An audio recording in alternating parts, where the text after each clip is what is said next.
Welcome to the Leadership and Love podcast. We will cover leadership, mindset, personal development, and sales and marketing. You will experience thought-provoking conversations with both nationally and internationally recognized leaders. Our goal is to inspire you and deliver actionable items that you can implement that are going to help you accelerate your growth. Get ready to discover the magic and the power when you lead with love.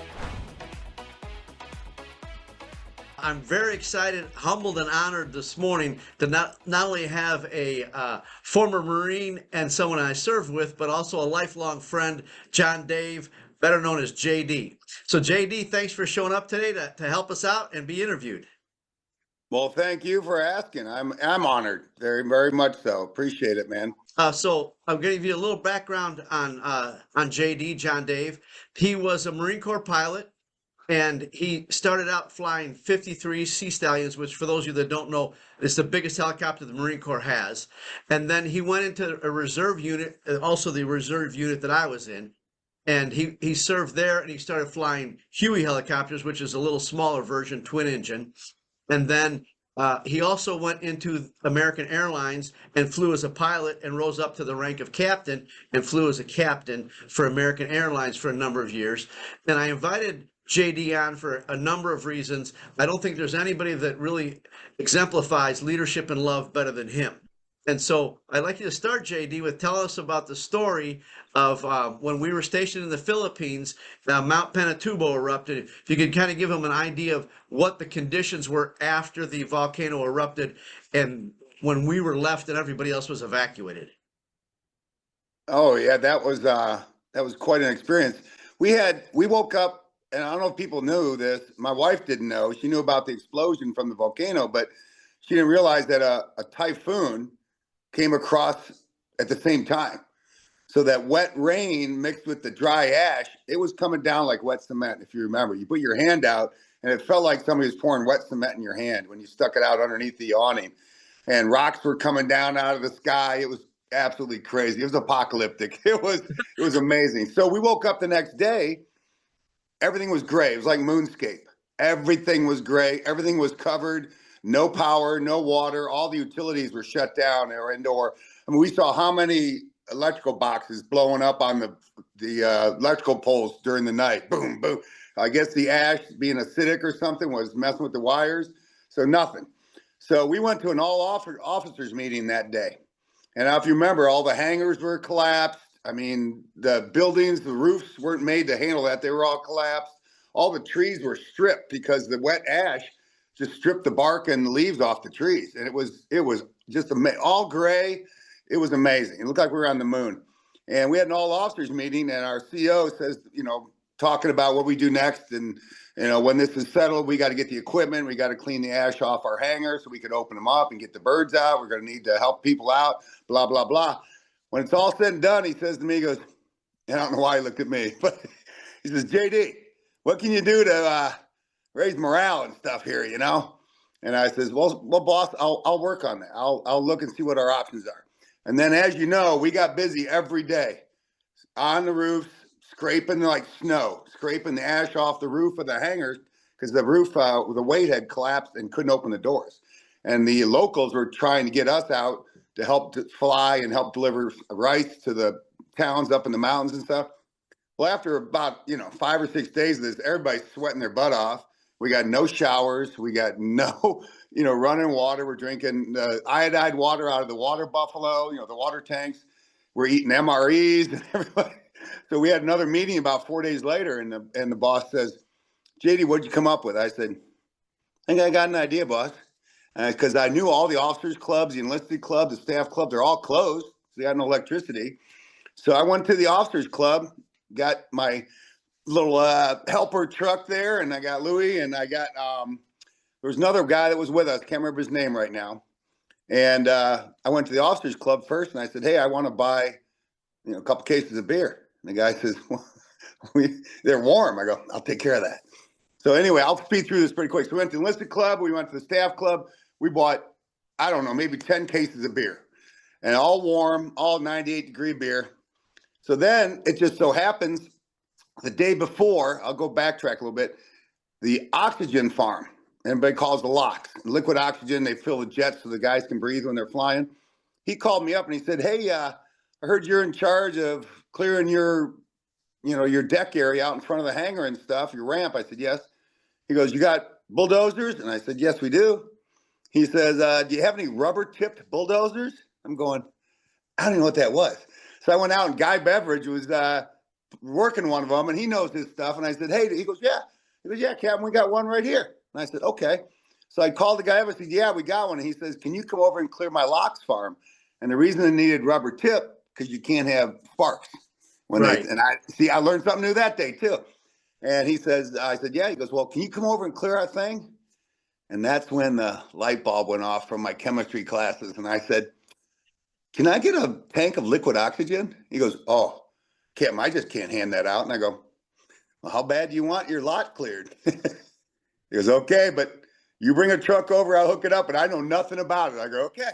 So, as you know, we went and got liquid oxygen in a tank while they were clearing their field, and we brought it back to our hangar area, and we had one refrigerator on a generator in our operations area.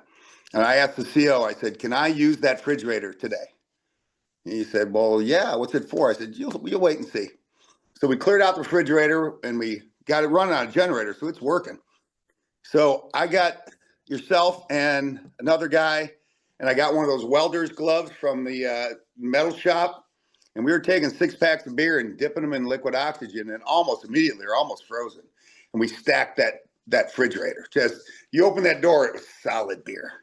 And I guarantee you, we had the only cold beer in the Luzon in the Philippines that day. So all hands meeting later on at the end of the day, the CO does his little, umpty squat, blah, blah, blah. And he says, okay, Captain Dave, he has something for you. I don't know what it is. Hope he doesn't embarrass me. And he turned it over to me. And if you remember, I said, hey, you guys been working hard. You've been sweating your butt off, been drinking iodide water and eating MREs. You need a break. And I opened up that fridge. I swear to God, there's some people that cried. I said, everybody gets cold beers. And that was, we were running around like kids. We had our flight suits off and drinking beer. And that was a pretty good highlight. Everybody appreciated that. Got the motivation and the a little esprit de corps going there, and everybody felt pretty good about it. Really raised morale. So that was a pretty good deal. Yeah, and I can tell you that for those of you, one of the things that JD left out is it was one of those miracles. I truly consider it a miracle because, like he said, we had been working in 95 degree heat with almost 100% humidity, shoveling this volcanic ash. It was literally, like he said, concrete or wet sand for days and days on end. And we hadn't had showers, we didn't have running water, and the day that JD cracked open that refrigerator, it started to rain for the first time in weeks. Oh, and that's we were right. All, Yeah. yeah. And so we were all out there to his point. We stripped down to like our boxers and we were having our first shower and 2 cold beers and it was like flipping heaven. It was That's right. awesome. Remember that somebody got a soap bar, was passing around a bar of soap. Yep. I remember. I've got pictures of it. But the point funny. I wanted to make is, JD, I think that was a great example of your leadership on really thinking outside of the box to take care of the troops. And that's one of the things that you did through the career that when you and I served together. You always looked out for the troops, and you always had that kind of mindset that you would take, we had to accomplish the mission, but take care of the troops. I'd like to ask you, what advice would you give to young leaders or even experienced leaders on how to keep that mindset of taking care of other people? And you loved people, right? You were the happy-go-lucky guy. You were the upbeat guy. We were in some pretty bad situations on a number of occasions, and this is a great example of you just being the light in the darkness. What advice would you give to leaders that are out there wanting to be as successful as you were in every area of your life by taking care of the people that they're working with, working for, and working for them? Well, thank you for that. Thank you for that vote of confidence. Louie, the biggest thing, and I carried this on into American Airlines, and I used to talk to people about it there too, is I always looked at it as, if it was me right now, okay, I'm referring myself to one of the troops, right? If it Right. was me right now, what would I be expecting? What would I want? What would I want to get? Where would I want to be at this situation if I was one of the troops? And I always kind of geared myself towards that. Like you said, we land somewhere, we're on a weekend trip, boondoggle somewhere. First thing is like, let's get the troops somewhere to live. Let's get them something to eat. Because at that moment, I know if it was me flying all day, I'm tired. I want to get this uniform off. I want to take a shower. I want to get something to eat and a cold beer. So that was always my thought was, if I was in their shoes, what would I expect? What would I want right now? And that's how I always geared myself. When I was in American Airlines, same thing with people in the back of the aircraft, and we got delay, we got a maintenance delay, we got a weather delay. I'd always sit there and think, if I was in the back right now, what do I want to hear? What do I want to know about the situation? So I always geared myself towards that lowest common denominator of information. I'm not going to change anything. We're delayed for 2 hours on the ramp, but the people in the back want to know what's going on. That's all they want to know. And I'd always gear myself towards that. And the Marine Corps was always the same thing. What would I want to know? What would I want? What would I expect out of this situation? And I think that's one thing I think, as you've seen before in your business, your world, leaders at a time, they forget. They forget who they're working for. And I think that's the problem. You got to put yourself on the other end of it and go, who works for me? Who am I working with? What do we all want out of this? And that's how I geared it, basically. It's pretty simple. Well, but that's really profound wisdom and a couple of golden nuggets that you dropped there. And I want to reiterate that for our listeners and viewers. And that is, you think from the other person's perspective. That was really profoundly wise from somebody so as young as you were early on in your career. And the other thing is that what that information, sharing information is very powerful because, well, there's a lot of people that will hoard information thinking that they're going to hold power. But when you Right. share that information, everybody's on the same team with the same information, and it's Mhm. faster to get to that. Even like you said, when you're on the ramp delayed, you share that information. You want to get to your destination as bad as they do, and now everybody's in the same boat. I'd like you to share another story. When you were on final approach, you were a captain for American Airlines, and which means you're in charge of the aircraft. And if you could tell us the story of what happened when you're a co-pilot and you had an incident on your final approach. One thing I want to say about that that mindset here ahead of time is, I've always used this term, and my family will laugh at me, but I've incorporated it probably since college days, maybe even high school. I always say, I just said it to a friend of mine here recently. I said, having fun is my best revenge. Shave my head and send me to Okinawa. Guess what? I'm going to have some fun. That's just the way otherwise I'm just going to mope around and feel like crap. Anyway, yeah. I was flying with this co-pilot. We flew 5 days in a row. And I say that because he was away from his family for 5 days at that time. We flew a 3-day trip. He stayed at a hotel, and then we flew a 2-day trip. And of course, I went home because he doesn't live in Dallas, and I did. So he was away from home for 5 days.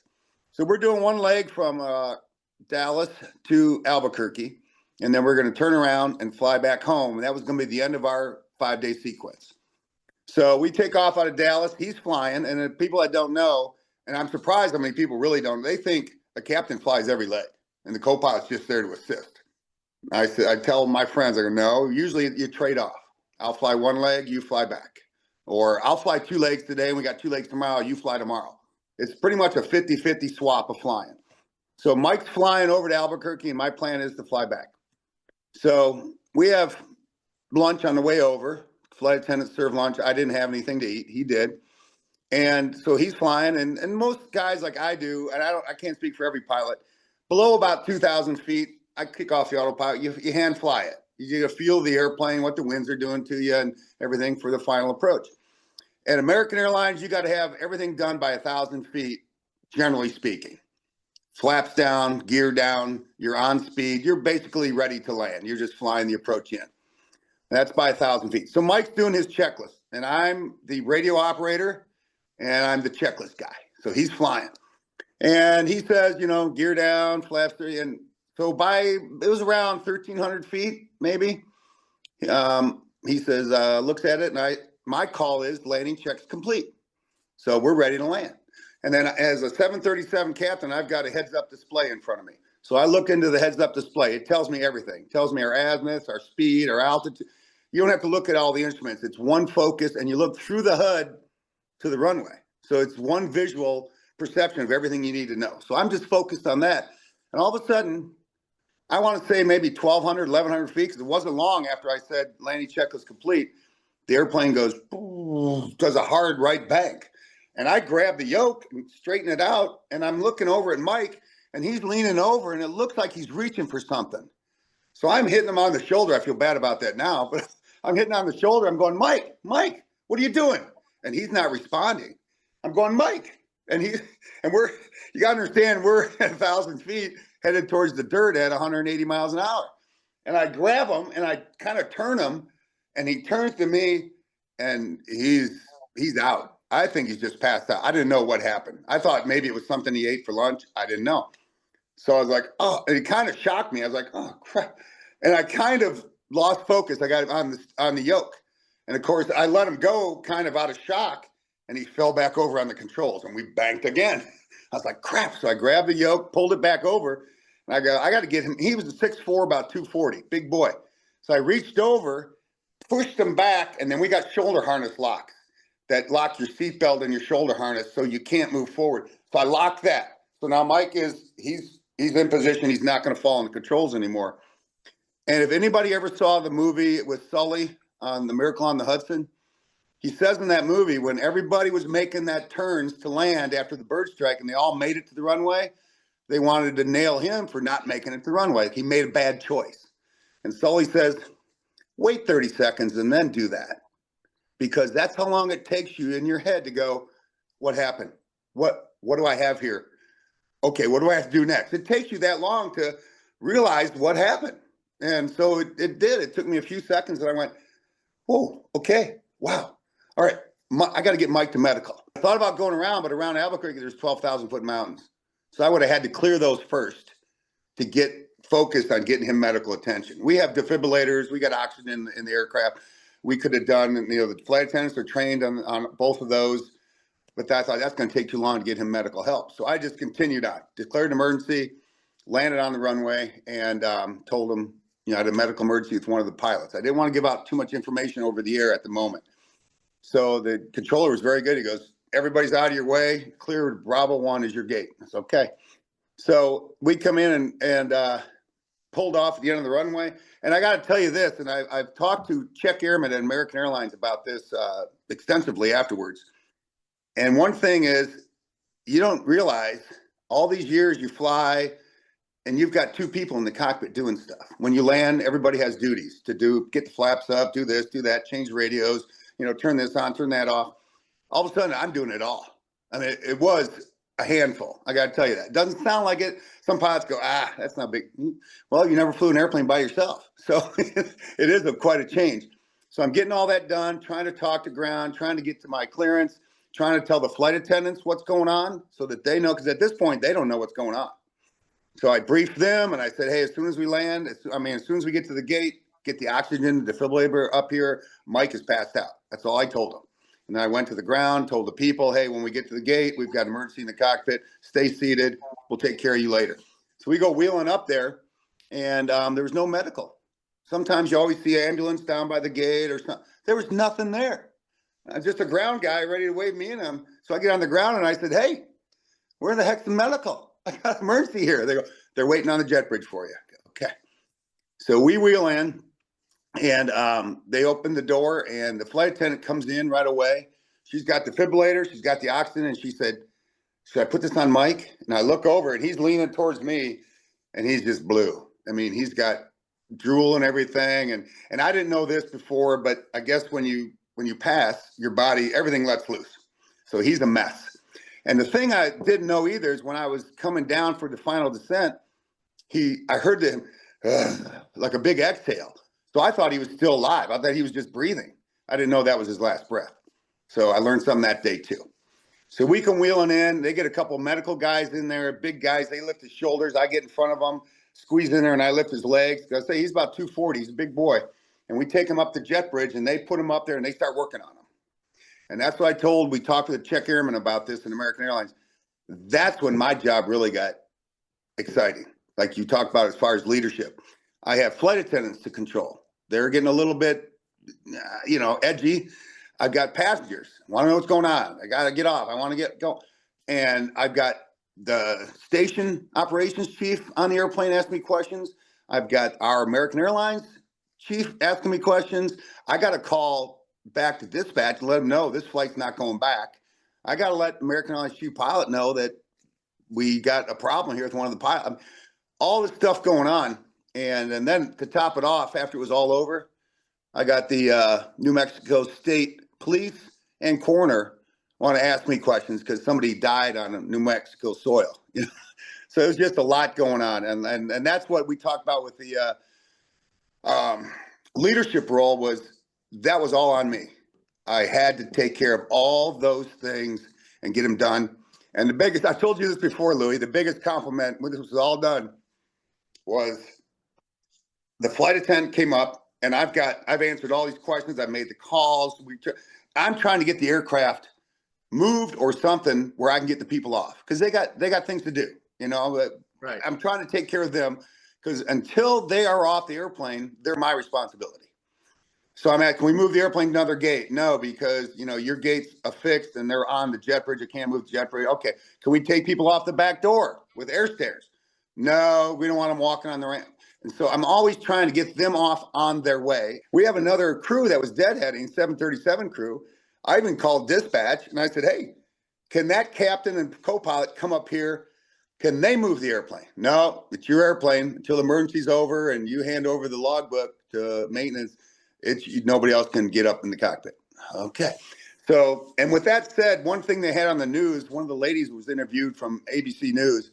She said the captain kept his composure. He kept things under control. He seemed to be caring about the situation overall, but he seemed to care about us. One of his biggest concerns was taking care of us. That's what a leader does, right? I told you before. Right. If I was in the back, what would I want to do? I want to get off. Regardless of what's going on, I got places I want to go. So I was trying to do that. And then when it was all said and done, it was pretty hectic, but it all worked out. And that's one thing I told the check airman. I said, one thing you don't realize is when the situation was out of my hands, i.e. Mike was up the jet bridge, the EMS were working on, they're doing the, CPR and all that. He was out of my hands, but I still had all this to take care of, Right. Calling all the people and calling. And I said, we don't ever teach that. And I briefed you on this before. When American Airlines, when you make captain, we call it charm school. It's 4 days of how to be a captain. You go to the schoolhouse, they teach you all your assets. They teach you what's available to you, how to get a hold of dispatch, how to get a hold of loads. They teach you basically what a captain needs to know to be a captain.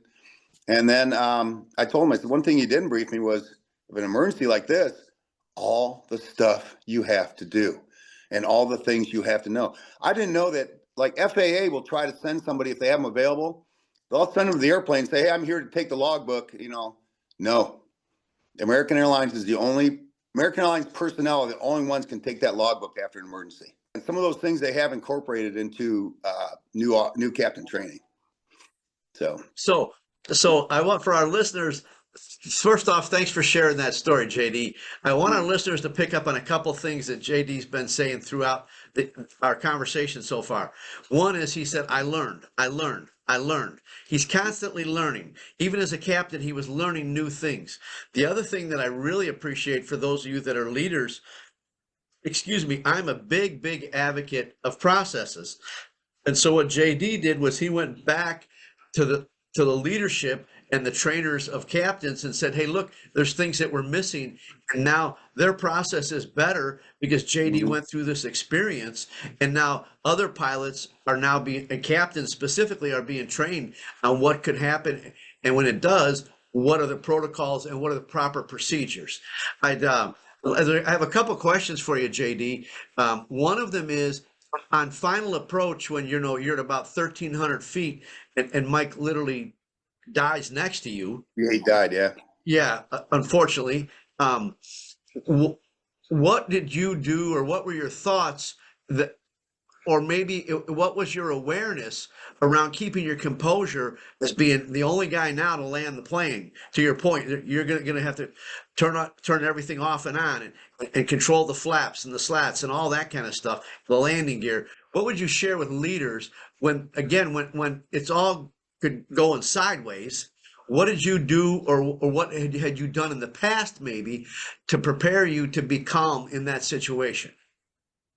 I told you one time before, back 30 years prior in the Marine Corps, I was doing a check ride to become aircraft commander in the CH-53.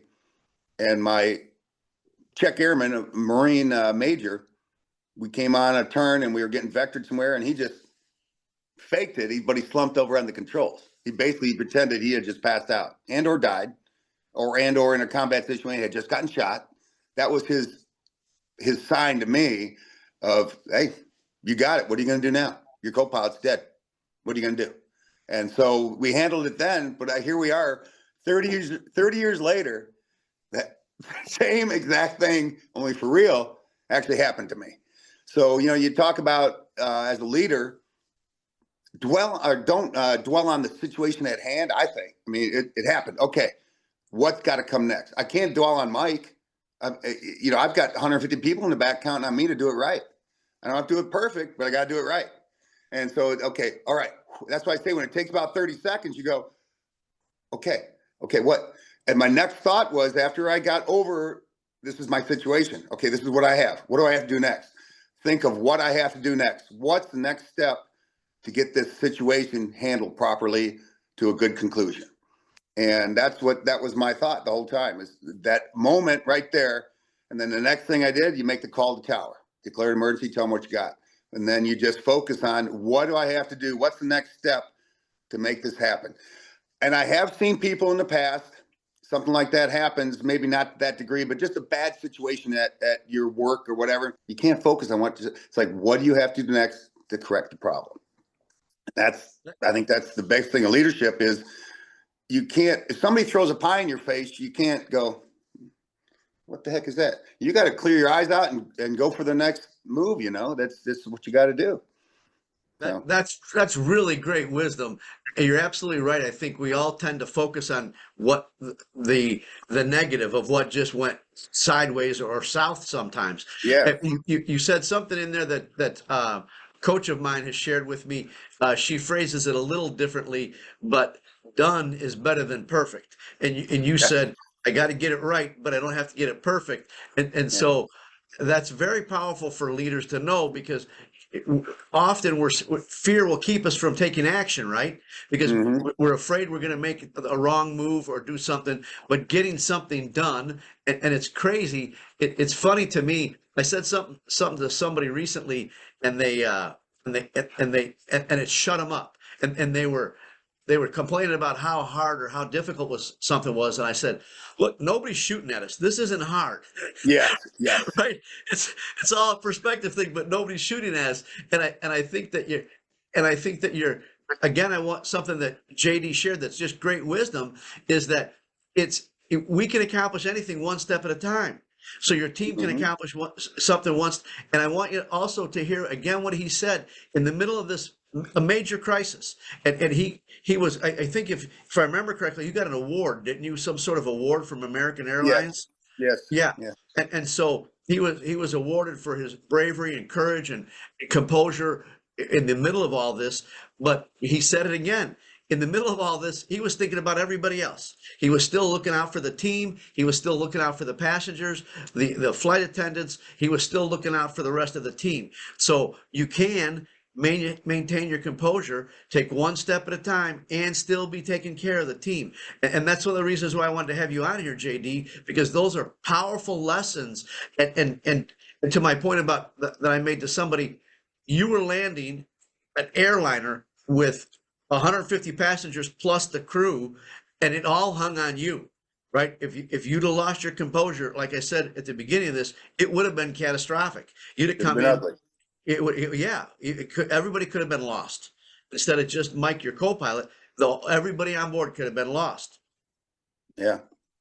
The thing that I said to the station manager there at Albuquerque, after everything was said and done, I told you I was talking to the station manager. I had the state police chief there, and I had the coroner, the state coroner there, and the administrator there. He says, "Wow, this was awful. This is just terrible." And I said, "Could have been a lot worse." And like you said, don't focus on this. It could have been a lot worse. We got it done. And everything I told him, I said, "Yeah, Mike, it was Mike's time, if you want to say that." But my biggest accomplishment that I took warmth with on that day was everybody went home. Everybody went home that was supposed to. And I had a friend of mine after that. He said, people say that all the time when you're general sense and a friend dies or a family member dies or, something happens, you see it on the news. And Peggy goes, "Well, it was his time." And people have always said, "Well, if I'm in the back of an airplane and it's the pilot's time, what do we do then?" And my good friend of mine, he says, "Well, JD just showed you what happens." So that made me feel pretty good. But yeah, you just don't hope it's not both pilots' time when you're in the back of the airplane. But exactly right. I'd like to stress something else that JG just said that's very powerful as well. Is I as well survived a helicopter crash, and so one of the things that we have is these procedures and processes in our businesses and even in our personal lives. And one of the things that JD did was when all this started to happen, he just snapped into what he had done over and over again because he didn't have somebody else reading the checklist. He knew it mentally so that he could take those actions without the assistance of his co-pilot. And so this is why it's so important to have processes and make those become habits, because it was the same thing when Bill Nurban and Morhart and myself went and we had troops on board, and it was the same thing. It was none of our time, right? We all walked away from it, but it was a horrific crash. But one of the things that helped save us was Bill Nurban and I going through the crash procedures and knowing those processes. Much like you on Final Approach, you had done it so many times. It really, that was probably the easy, and I'd like you to answer that. Was that the easiest thing in the middle of all this? I'll tell you, Louie, what, I don't know about easy, and you know this probably, you can explain after your own incident. When it's all said and done, you go, "Wow." I don't remember thinking about it as much as just doing it. Like you said, just doing it, getting it done. And then when you're all done and you're at the hotel that night and you're going, "Whoa." And then you think about it, you go, wow, I got that done. Because I was going through the process because I knew the FAA, I was going to go through a board. They're going to have questions and answers to find out, just like Sully, if I did it right, So I was going through everything in my head and I was like, okay, I did that right. And then when you go through all those, you go, wow, it just seemed like it just went. I don't remember doing it necessarily, all of them, but they all got done. And it's like you said, it's just, and that's the thing as a captain of American Airlines, and all my captain friends will tell you, the responsibility is you. You're in charge. You've got a co-pilot, very well versed, very well trained, but you're there to make the decisions. You're there to make sure everything. And when I went from co-pilot to captain, I couldn't believe the responsibility that was put on my shoulders. It was amazing. And so you behoove yourself to learn it, to know it, and be the one that has the answers. And for that instant, it all came to me, and it worked out as planned as far as our training. American Airlines is one of the best training programs around, and I went there to their training department and thanked them very much for the way they run our show. So yeah, it worked out pretty well. And I'd like to stress one more time that, again, JD mentioned he learned the process. He learned what he had to learn to take on that responsibility of being a captain. And so I would challenge listeners, what do you need to learn? What do you need to learn to be a better leader? What do you need to learn to be a better salesperson or a better marketer, a better time management person, a better person personally? What do you need to learn? I think learning is a very, very powerful tool. And one of the things I recommend to people, I read every day.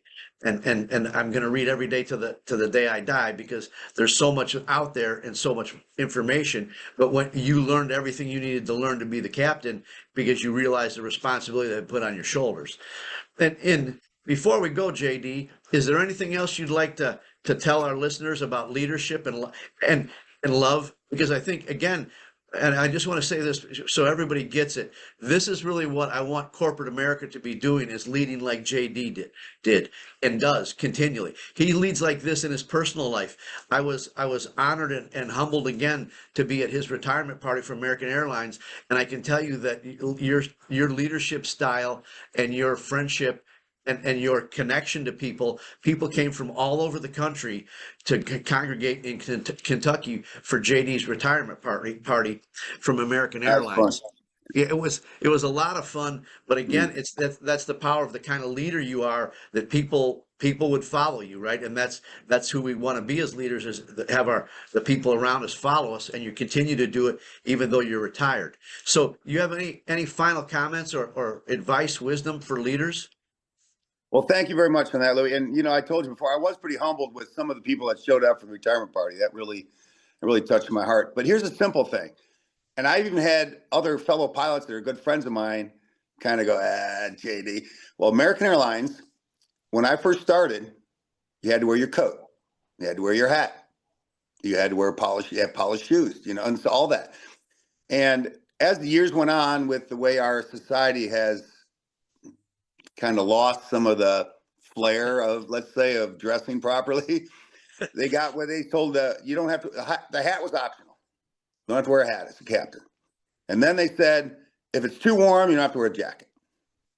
So we got guys running around. You can see them. Anybody that goes to the airport, you can see them every day.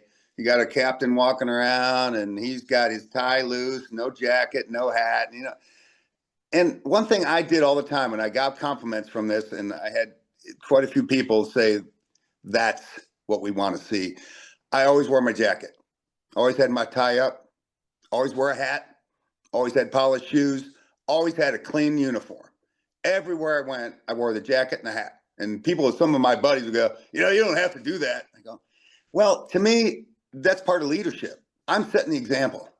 This is and I've had customers come off the airplane tell me, you are the captain I want to see up there, because they saw me come on. And when I say goodbye to them, I put my hat on, and I'm professional, and I say, thanks for flying with us. I can't tell you how many people got off the airplane saying, that's the captain I want to see up front. So I'm setting the example, and hopefully at that moment, my co-pilot hears that. He's going, okay, that's one step I need to take, when he makes captain. So that was always, I've had people in the hallway at the terminal come up and go, you look like a real captain. Just out of the blue. I'm just walking to the airplane. But that's because they see the other captains or whatever, and they go, yeah, okay. And then they see somebody that is actually dressed the part, and I'm respecting the position. I always tell my buddies, all the work I did to get here, all the tests, all the hoops I had to jump through to get here, I'm showing respect for this position. And that's why I did it. So hopefully my co-pilot sees that, and when he's captain, he'll do the same thing, or she'll do the same thing. That's one reason why I did it. And I've got very good response from that. And that was one reason I did it, to set the example. And I think leaders need to set the example. And we used to own the Marine Corps. That was another thing as a leader. If I wasn't going to do it, I wasn't going to ask you to do it. You need to make sure your people know that if you're asking to do it, I'd be more than happy to do it myself. So that was a big thing. So JD, for our listeners, he just dropped 2 more golden nuggets, and I'm serious, man. You have such wisdom, and so one of them is it's attention to detail. Right? Those little things matter. The fact that your shoes are shined matters. It makes a difference. The fact that your tie is up and tightened around your collar the way it's supposed to be makes a difference. But when you pay attention to the little things, the big things take care of themselves. I tell that to people all the time. Yeah. You've got to take care of the little things. And those little things create the discipline, right? It's easy to not shine your shoes. It's easy to not wear your hat. It's easy to throw your sport coat or your coat over. And the second golden nugget he just shared here was the respect the position. I'm a professional speaker. Every time I step on stage, I'm in a suit and tie. I respect that I've got that privilege. I've been trusted with your attention, your time. Right. And I see a lot of speakers that they'll step on stage and I'm thinking, are you kidding me? They're in blue jeans and a t-shirt, right? Yeah. They need a haircut. They're overweight. They're what all these things. And Yeah. I'm thinking, you're not respecting not only yourself and the position, but those that you showed up to lead these people. And that's the best you got is a jeans and a t-shirt. So that I've never heard anybody say it that way. And it's a funny thing, right, JD? When you respected the position, you were busy respecting yourself. And what did it get you? It got you respect. People, there's a Yeah, lot of I people think that, so. without a doubt, because in a lot of that, I was around you long enough to know. I know your demeanor and your behavior and your mannerisms, and you carried yourself like a professional all the time. Even when you were busy being fun, you were that guy. And so that makes a difference. And people all the time are craving respect, but they're not doing the things to get that respect. And they're not giving that respect. And so I'm going to ask one more time because that was powerful. Is there anything else you'd like to add before we go? Well, we talk about the people that work for you, right? And just thought about this. I grew up, and as a co-pilot, I watched the captain all the time, and I learned things. Okay, I'm never going to do that, or I got to make sure I put that in my box of tricks. Make sure I'm going to do that. Okay. And I brought my kids up the same way. They go, Dad, you got that Marine Corps discipline. Yeah, you're so hard ass. I go, okay, well, this is my first time being a dad. So if you don't like what I do, don't do that to your kids. If you like what I do, put it in your memory banks. Make sure you do that with your kids. So I learned things with the flight attendants that some captains, my predecessors, did. And I went, ooh, I would never do that. And I learned that and kept that in my mind. So I always had respect for the flight attendants and their position and their job and what's required of them. And I reflected that. And again, I got compliments from many flight attendants that said, geez, I just love the way you run the show. I love the way because I'm respecting them. And I walk on board in uniform, dressed, starch press shirt. I mean, that's the way I always came to work. So like you said, the first thing they see is, oh, here's a captain that has got his shit together. So Right. Immediately their reflection or their impression to me is, okay, this is a captain that he's got it going on. And that's what I want to bring forth when I first walk on the airplane. So it worked out pretty good that way. And I did it for those reasons. And like you said, the ultimate was respect the position, and everybody else will respect the position too.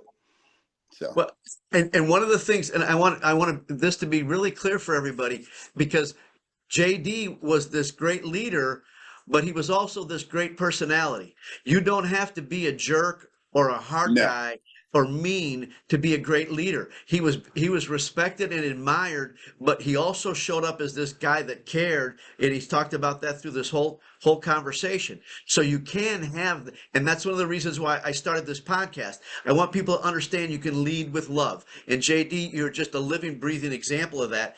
thank you, Louie. I'm glad to be here. I really appreciate your confidence in me. Thanks again for joining us and listening to this episode of Leadership and Love. I would like to challenge you to ask yourself, what's one thing that you heard today that you can implement immediately to improve your leadership and accelerate your growth? If you've gotten value out of this episode or learned something that you can implement today, we'd ask that you please share it with those that you care about. Our goal is to create more leaders who are leading with love.